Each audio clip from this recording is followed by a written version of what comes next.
love reading biographies and autobiographies. And one time I was chatting to a dear friend of mine, and the topic of reading biographies came up.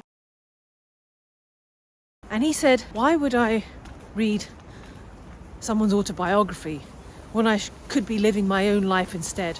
Interestingly, that person is a gamer and spends a lot of time gaming. You could be living your life instead of gaming. But anyway, you learn so much wisdom from these people.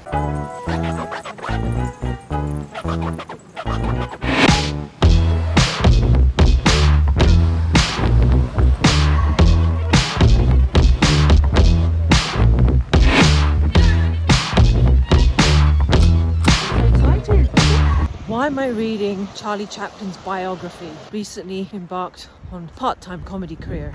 Who better to learn from than one of the greatest comedians ever? And he did it all without dialogue.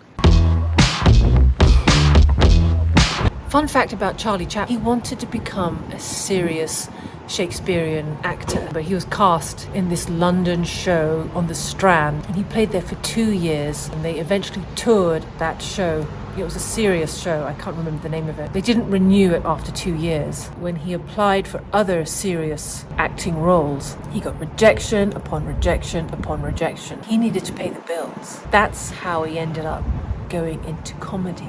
He considered it a massive step down, did these slapstick shows, quickly became a success because he was able to use his theatrical acting, and that's how he stood out for everyone else. He would not have ended up in comedy unless he'd failed in the serious stuff.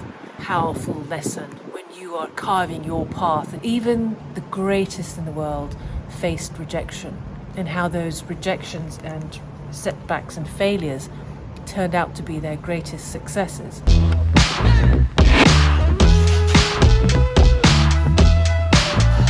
Today I want to talk to you about this autobiography. You know Will Smith, don't you? I'll tell you all about how my life got flipped, turned upside down. For those of you who don't, you're watching the wrong channel. Bye-bye! 2 things. What makes this different from other biographies and autobiographies? And 2, my biggest takeaway. Now, aside from the obvious, his life story, the books I've read in this genre include Kevin Hart, Arnold Schwarzenegger, Mike Tyson, Michael Jordan. Now, all these other books I mentioned, they tend to focus on the material world and gaining material success. Will's book talks about the material success, the material gains and all of that and how he did it, but he also talks about the inner journey. Now, when I say inner, I mean the spiritual journey. I don't mean the mind. That's the extra layer that he covers. So you might be wondering, well, why read another book about who became a millionaire and still was unhappy? First of all, we don't have enough mainstream examples on the importance of inner growth, the hard work that brings you enduring success,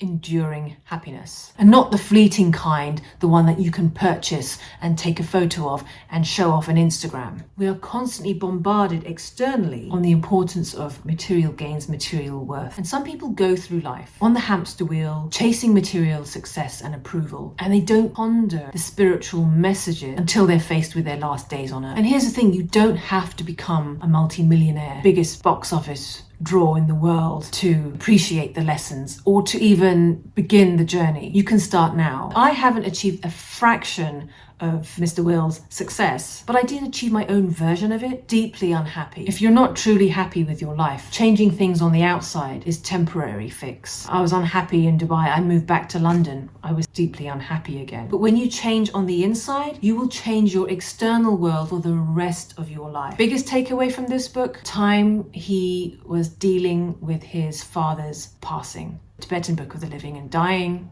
I mentioned it in a previous episode. And Tuesdays with Maury. He mentioned those books in here because he was preparing for a role dealing with death. And then while he was in that movie, he was told his dad had 3 months to live. He took the lessons from the Tibetan book, and actual paragraph he quoted from this was the exact paragraph popped for me. A dying person most needs to be shown as unconditional love as possible, released from all expectations. I was told my dad had 3 days or 3 weeks, died on the 3rd day. He was told his dad would have about 3 months to live. After 3 months, his dad was still alive. Every extra meeting he had with his dad was like an extra gift.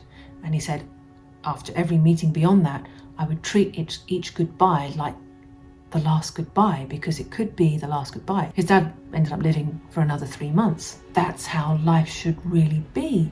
Every time you meet someone and then you say goodbye, every goodbye should be treated like the last goodbye. That just opened my eyes. Real talk, I read the book, I applied it in my dad's passing, and it helped me enormously. After my dad passed, I didn't pay attention to that lesson anymore. But after reading that paragraph, I thought, yes, every single encounter should be like the last goodbye.